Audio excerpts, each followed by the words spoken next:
I mean, well, we've been monitoring the feeds here in our SAT Center, and of course all of the videos that our viewers have been sending into our newsroom. But I want to go back to just, here's what we know right now for those who are just joining us.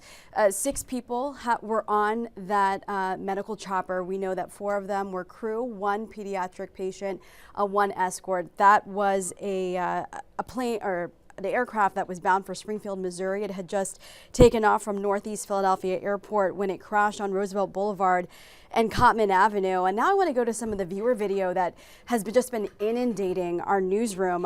Aftermath, rather, outside of the Dunkin' Donuts, debris all over the parking lot. And we know that some of our ground reporters that were there at the scene talking to witnesses saying that in some cases they saw body parts. I mean, obviously we would not show that, and we're not showing any of that, but I mean, you can see debris possibly from vehicles, possibly from the aircrafts, anything that it hit, and from the impact of that crash scattered throughout that parking lot, to give you an idea of just how intense that was. And then another vantage point, this ring cam video of the crash happening on Roosevelt Boulevard and Cottman Avenue.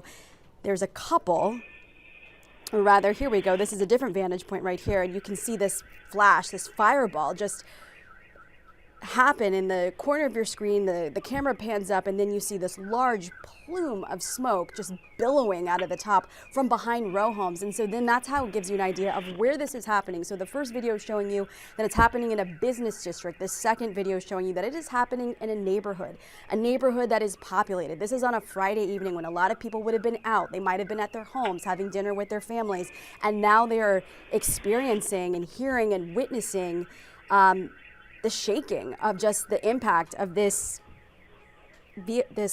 plane, this chopper crashing into the ground. And then another video here, this is the drone video. And I think this also speaks to what Shari was saying, because they need extra crews to work tonight and tomorrow because of the size of this crash site. This drone video actually giving us a bird's eye view of just how large this scene is right here. And it looks, you know, just from what we can see from the video, that it spans a couple of blocks, maybe a handful, if that.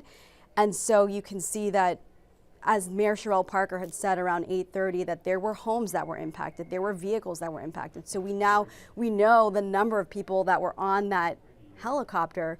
We don't know how many people were in those homes that have been impacted, you know, that were on fire, the vehicles that were on fire. We don't know how many people were inside of those cars. And so that's something that I think we're going to be waiting and working to try to piece together, as investigators try to piece together, you know, how this happened, and again, who has been impacted in this.